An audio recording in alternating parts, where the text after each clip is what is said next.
Mesut Ozil, যাকে নিয়ে আছে অনেক গল্প। দাদা ছিলেন তুরস্কের, বাবা থেকে বেড়ে ওঠা জার্মানিতে।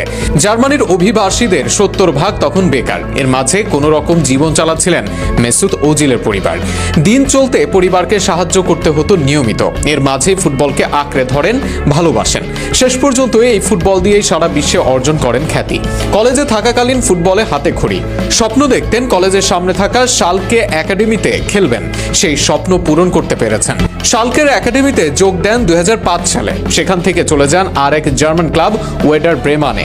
3 মৌসুম সেখানে কাটান। এরপর তাকে 15 মিলিয়ন দিয়ে কিনে নেয় রিয়াল মাদ্রিদ। মাদ্রিদের হয়ে স্বপ্নের সময় কাটান মেসুত ওজিল। মাদ্রিদের হয়ে 180 ম্যাচে করেন 107 গোল অ্যাসিস্ট।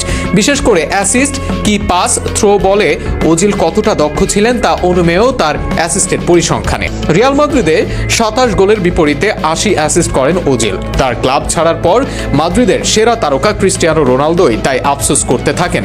বলেন, ওজিল এমন একজন যে সুন্দর খেলা বুঝতেন। মাদ্রিদ ছাড়ার পর লম্বা সময় কাটান আর্সেনালে। গ্যানার্সদের হয়ে খেলেন মোট 254 ম্যাচ, 44 গোলের সঙ্গে করেন 75 অ্যাসিস্ট। শেষ পর্যন্ত কোচের সঙ্গে বনিবনা না হওয়ায় আর্সেনাল ত্যাগ করেন। ক্যারিয়ারের শেষটা কাটান তুরস্কে। সেখানেই বর্তমানে রাজনীতির মাঠে নেমেছেন ওজিল। যোগ দিয়েছেন রিসেপ তাইন এরদোয়ানের ক্ষমতাসীন পার্টিতে। এর মাঝে জার্মানির নাম্বার 10 জার্সি গায়ে দেন।